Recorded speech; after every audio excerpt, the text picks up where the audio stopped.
Hey, Wembong World Entertainment, and Chris Pine has come out and spoken about Star Trek, and more importantly, Star Trek 4, in the Kelvin timeline, of course. And it's basically him saying, yeah, it's pretty much done, that it's not gonna happen.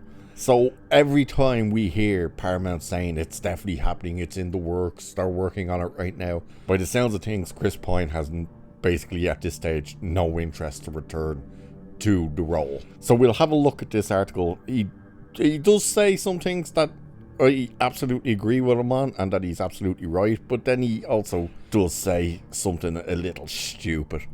But we'll have a look. So it says, Star Trek actor Chris Pine has shared some brutally honest views on the issues that have been facing the potential fourth installment of the rebooted franchise. Fans have been waiting over a decade to see Pine return to the role of Captain Kirk and continue the journey he started all the way back in 2009's J.J. Abrams reboot. But it has proven to be an almost impossible task to get Star Trek 4 off the ground.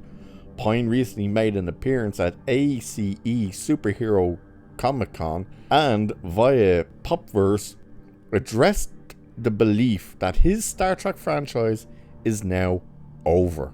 While there have still been talks about a new movie going on, there has been nothing to suggest the deadlock of the last several years has been broken, and Pine believes there are two main reasons for this: catering to the wrong audience and the need for movies to make phenomenal amounts at the box office.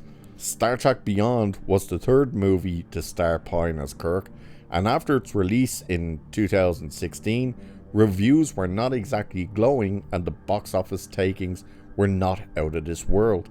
Despite Star Trek being one of Paramount's biggest IPs, the idea of continuing this particular branch of the franchise immediately took a beating on the back of that badly received movie.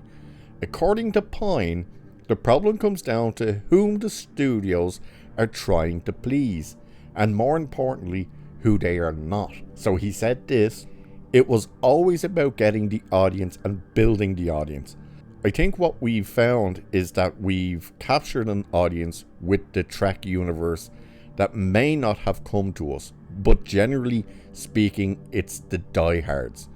I think we should make films that appeal to people who want to see the film. I'm sick of trying to please people who don't want to see what we do.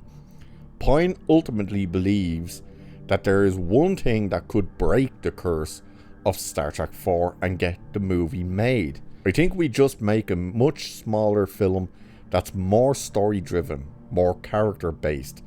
There's less shit exploding, and maybe do it that way. Also shoot it on film, not digital. And then you have the fan base. The fan base has always been very kind to me. Obviously, there's the trolls that lurk on the internet that hate everything. But generally, I think people really liked Star Trek. Now, the last part of that statement is the stupid part of anyone who's basically disagreed with this Star Trek, they're trolls lurking on the internet that hates everything. No, they were fans who looked at these new movies and went, I don't know what this is, but it's not Star Trek, because they tried to make it Star Wars. What he's absolutely 100% right about is these movies being gigantic in terms of the budgets, all the action, all that, and what they have to make back, and that they were focusing on trying to get a new audience and pretty much ignore the old audience. Yes, Star Trek is an aging fan base, but the problem is when you made crap like Discovery and Strange New World and all that garbage, you're alienating the audience who is aging out but would have had no problem handing the franchise down. That's how we all got into Star Trek. Someone handed it down to us. They start watching it with us and you go, ooh, you're not doing that with modern Trek, Kurtzman Trek and J.J. Abrams Trek. You're not doing that. You're looking at it going, this sucks. I'm not showing this to people. You would show them the original Trek. But the idea that the studios, of course, we've spoken about this many times, how Paramount were so adamant that Star Trek had to be Guardians of the Galaxy. It had to be anything other than Star Trek. How many times have we mentioned about Simon Pegg bringing the script for Star Trek Beyond to the studio, and the studio going, yeah, rewrite that, it's too Star Trek. Like, of course it's too Star Trek. We're making Star Trek. So he's absolutely right about that. And then, you know, having to throw like 200 million into these movies is ridiculous. And that's the thing.